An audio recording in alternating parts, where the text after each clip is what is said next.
va passer au deuxième trophée. C'est un trophée dédié à l'humanitaire et au social.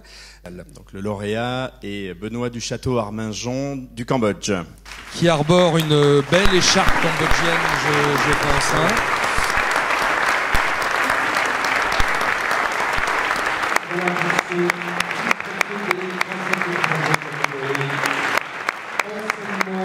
On regarde quelques images. Là encore, le correspondant de France 24 en Asie du Sud-Est est allé à la rencontre de ce lauréat.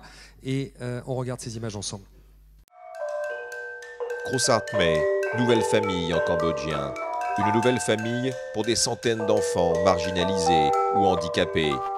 On va leur permettre d'apprendre un métier, d'apprendre à vivre de leur propre métier, d'apprendre à vivre debout. Et ensuite, c'est l'intégration. Intégration des enfants handicapés dans la société, intégration des enfants des rues dans la société. La fondation Krusartmay est née de la volonté d'un Français, Benoît du Château-Arminjon, dit Benito, pour tout le monde ici. La solidarité, je ne sais pas si elle a existé au Cambodge.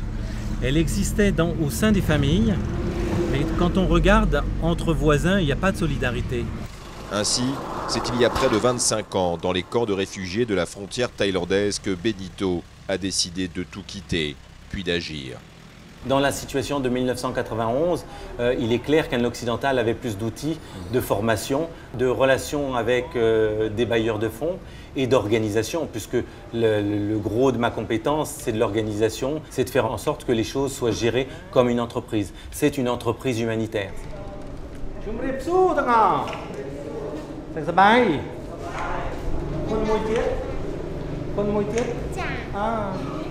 C'est une gamine qui normalement avait aucune chance d'éducation parce qu'elle était à la campagne, que dans sa famille, on ne pensait pas qu'elle serait capable de suivre une éducation.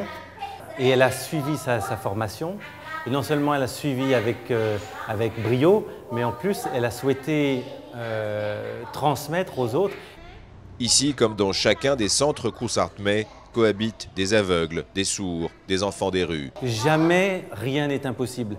Il y a un dicton cambodgien qui dit à chaque problème, il y a une solution. S'il n'y a pas de solution, c'est qu'il n'y a pas de problème. Et j'ai toujours gardé ça à l'esprit. Quand on me jetait par la porte, je rentrais par la fenêtre. Quand on me jetait par la fenêtre, je rentrais par le lavabo. Benito est sans doute l'un des Français les plus célèbres du Cambodge pour son engagement en faveur des enfants, dont il a su faire désormais une cause nationale. Il s'occupe d'humanitaire, il s'occupe d'enfants qui ont des problèmes, des enfants sourds, des enfants qui ne voient pas. Et il a créé des écoles au Cambodge. Et tout ceci nous a plu parce que dans ce que nous faisons, la Caisse de sécurité sociale des Français de l'étranger, il y a un côté social, il y a un côté nous couvrons. Nous ne couvrons pas que de riches expatriés, nous couvrons aussi des expatriés qui sont en difficulté temporaire ou même de longue durée. Ce soir, nous sommes comblés, nous avions quelqu'un d'extrêmement compétent, d'extrêmement sérieux et qui a fait de belles choses au Cambodge dans le domaine social. Ce prix, c'est la reconnaissance des Français à l'étranger, c'est la reconnaissance du travail qui a été fait depuis 1991, donc ça fait 24 ans. Et c'est pour moi très important d'être reconnu justement, que tout le travail qui a été fait par les uns et par les autres soit reconnu ce soir. Et l'organisation est très bien perçue par les Cambodgiens. Nous avons voulu un nom cambodgien et aujourd'hui c'est une appropriation par les Cambodgiens. La preuve que ce que nous avons fait avec Krusartmay marche et que les Cambodgiens le reconnaissent.